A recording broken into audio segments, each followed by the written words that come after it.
Well, as you can imagine, there's a million emotions that go through. First for all the outside things, but a million for the inside things, the game itself. I thought we played as good a 38 minutes as you had to play. Give Michigan credit, give Kobe credit, the shot he hit in front of the bench with no time left on the shot clock. Would go in 1 in 100 times, and he made it. Give him credit. But the lack of rebounding for us, once Marty got in foul trouble and Joey was going to play so many minutes and their size hurt us, and we just didn't make the plays down the stretch. But this team's got to realize when you make a mistake, like getting a technical for no reason, that's 2 points. And when you blow a coverage, I get a lot of, just one time, what are you on me for? Well, because one time at this level means the difference between winning and losing. And we got to do a better job of coaches making guys understand that one-time thing. But I'd like to thank University of Michigan for the things they did on our behalf from our university, our students, the 3 deceased students, the ones that are in the hospital. And I thought it was a very classy move on their part, and I appreciated that. But our players, I appreciate the effort they gave me. It was an interesting week, to say the least, and trying to figure out how to deal with it, manage it, motivate, sympathize. There are a lot of key words that went into what we did, but all in all, we played the game for 2 hours, and played the game to try to make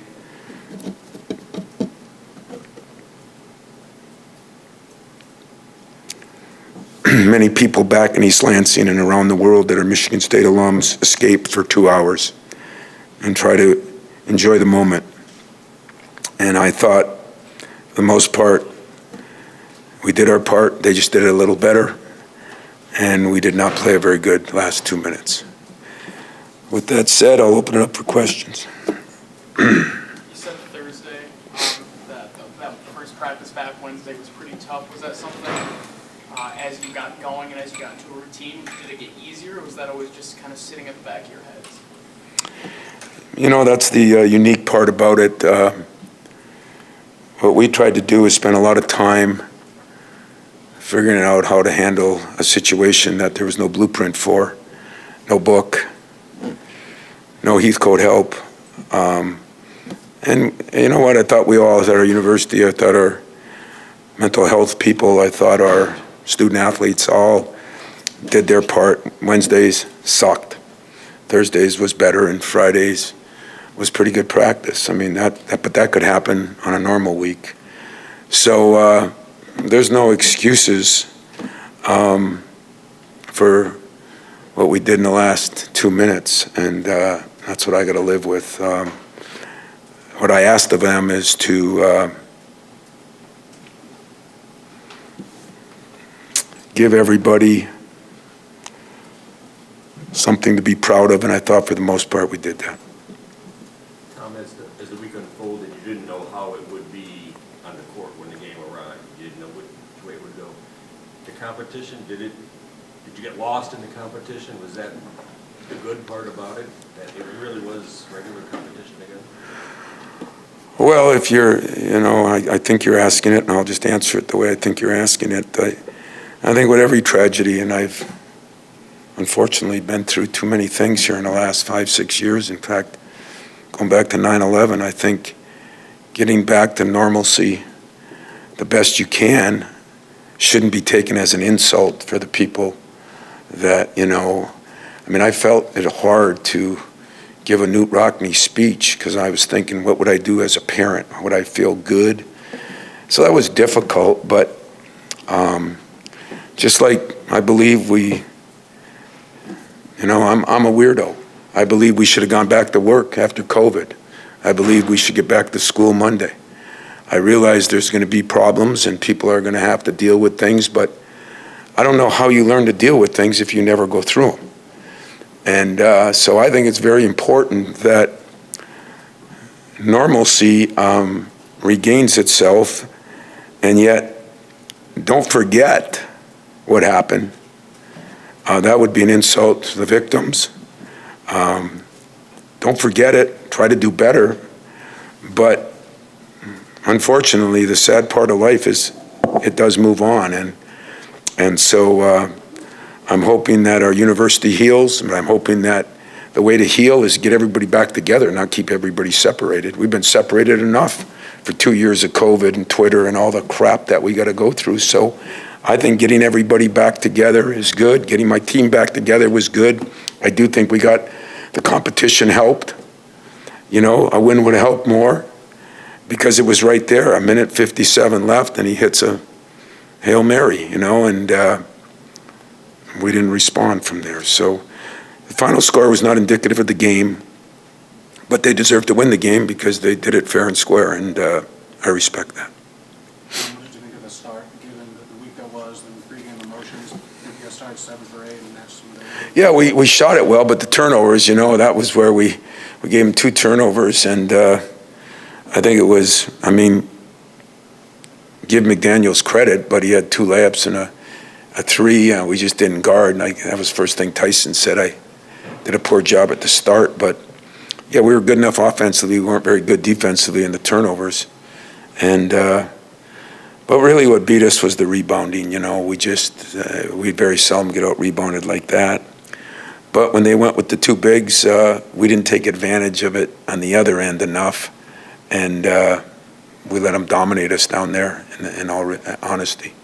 Coach, you've seen a lot of things, you know, this is like something you've never seen before.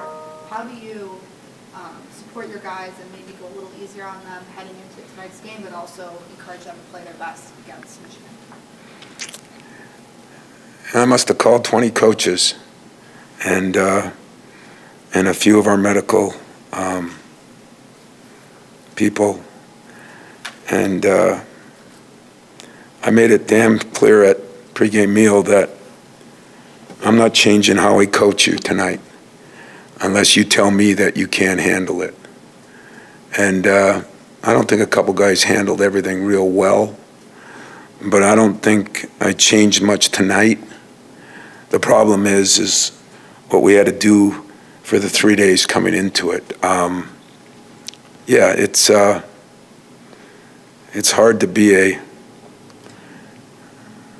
PR, whatever, and compassionate at the same time. That's a very delicate balance, and I'm better at the first part, and yet maybe I learned something, you know, because we didn't lose the game because of how we practiced.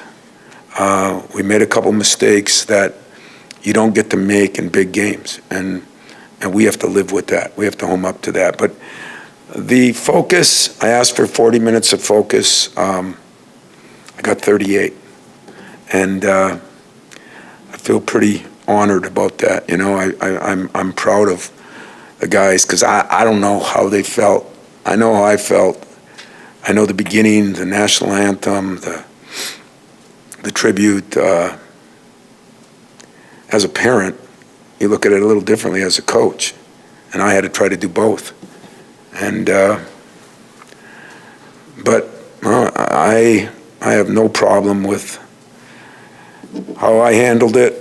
I have no problem with how they handled it, but I don't get to crawl into their brain, you know, I really don't know. What was your message in that last one? My message was we have to get to the point where we understand that, you know, I'll just say it bluntly because that's who I am, you know, AJ's technical at the beginning.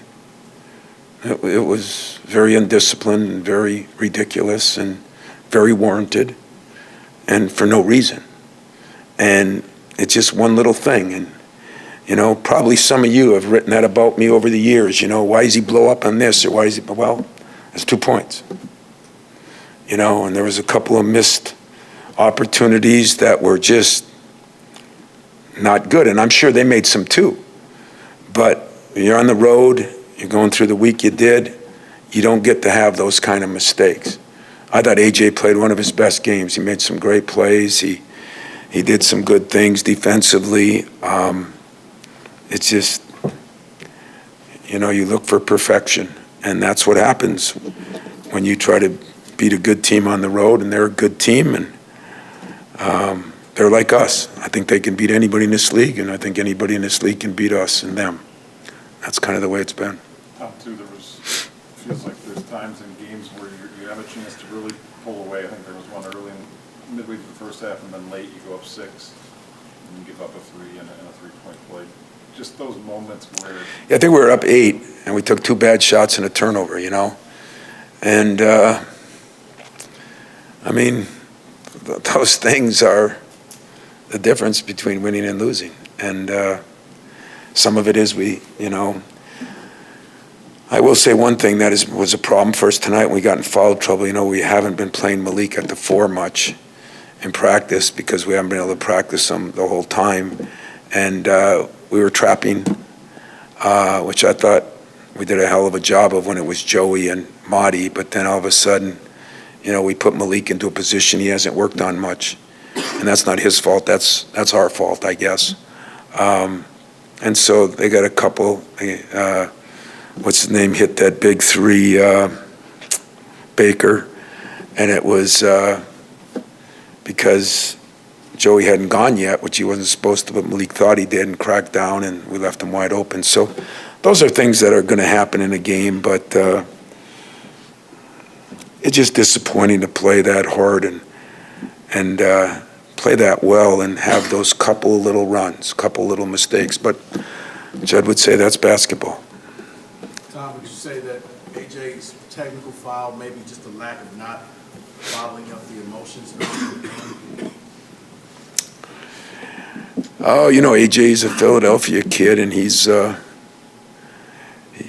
like me. He wears his emotion on his sleeve, and I'm sure a lot of guys had a lot of pent-up things in them. It's a rivalry game. That in itself. They're guys, and there was some John and Bowen and things that went on.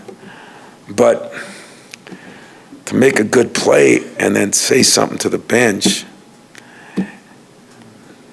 and I took him out, and I told him, and I put him right back in, and I guess the good news is, I'm sure he didn't like it, but at least he's starting to respond and realize, but those 2 points you don't get back, and don't write, I'm not blaming him for that, I'm just using a couple examples of a few things that we have to shore up if we're going to make a run, which, Malik, first half was the best half of basketball he's played all year, defensively and offensively. Second half maybe just the way the game flowed, but that was encouraging. If we get that, we're going to get better and see what we can do. Tom, Doug McDaniel did not score in Breslin tonight. Yeah. At 39 minutes. Yeah. Led his team in points and assists. Didn't turn the ball over once. How much has he improved? Well, I think he's improved a lot, but I think, when you start off with 7 in a row, mostly on our mistakes, and not taking anything away, I thought he played a brilliant game. But I thought we let him get off to a good start. That's the first thing Tyson said to me in the locker room. And you give a young kid confidence, and he ran with it. I'll give him credit. But, if I would have told you we were going to do the job, Dickerson hit a 3 late, right? I don't know how many he ended up with. A couple free throws late to end up with 14, so he would have been in single digits. We did what we wanted to do there.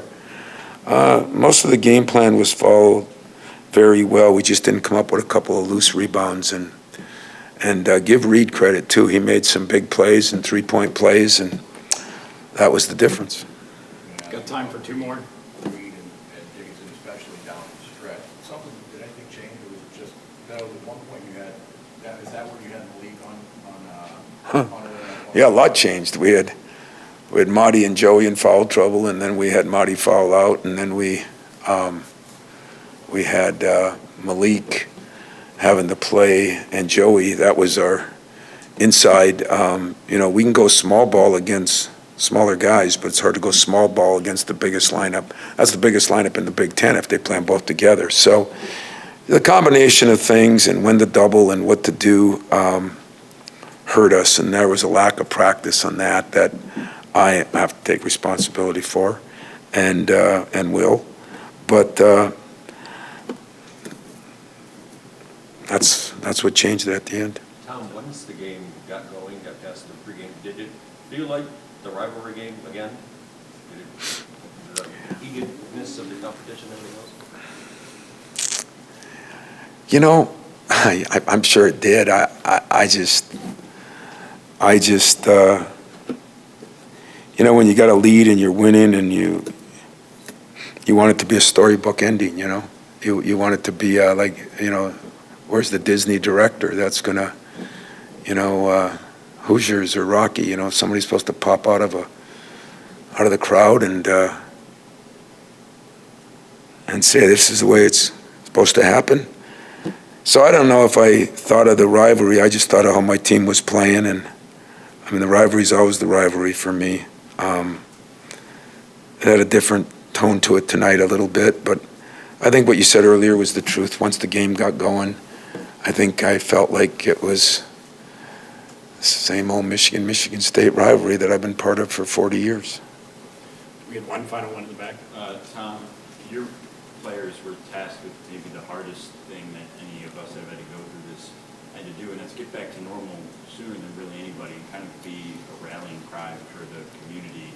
And you mentioned that, you know, you thought they were proud tonight for what they did, at least for 38 minutes. What made your team capable of doing that? Well, that was the hard part during the week, you know. I told them a lot that they have an opportunity that I cherish every day, and that's a chance to make other people feel good, you know. But with that opportunity comes pressure, and some can handle it and some can't handle it. And so that's what I worried about most, you know. I wanted to beat that. I wanted to win it for every human being that went to Michigan State. I think I could handle that pressure. I'm not sure every person could.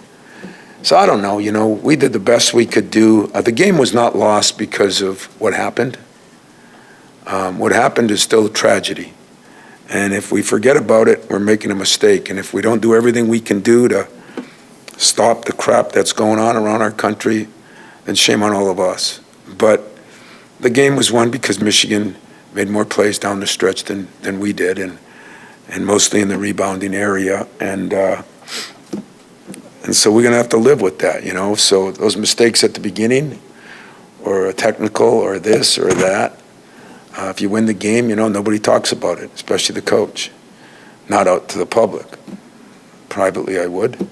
And understand, I'm not blaming anybody. I'm trying to say that these little runs, you said it best, we're up, I think we're up 8. And we made 2 just terrible plays in the shot clock. And one was out of a timeout that we had called a certain play. And we got a little carried away, you know. And it's okay, because it was a guy that played damn good all night. But it's not okay, because those runs, especially on the road, and the crowd gets into the game and everything, they make a difference in winning and losing. So I guess if there's no other questions, I'll just close by, again, saying thank you, even to you, the media, for not badgering me with things that I really couldn't answer or wouldn't know how to answer. I am appreciative of, I got a chance to see Lloyd Carr, and he came into my locker room before the game, and so many great people that I've met over the years that I appreciate, and we're going to get better. If we can keep this team healthy and keep it together, we're going to get better before we run out of time. And yet there was a game that I thought we played good enough to win for a large period of the time and didn't. So that part will haunt me for the next few days. And it's on to Indiana. Thanks a lot. All right, next we'll be in with more players.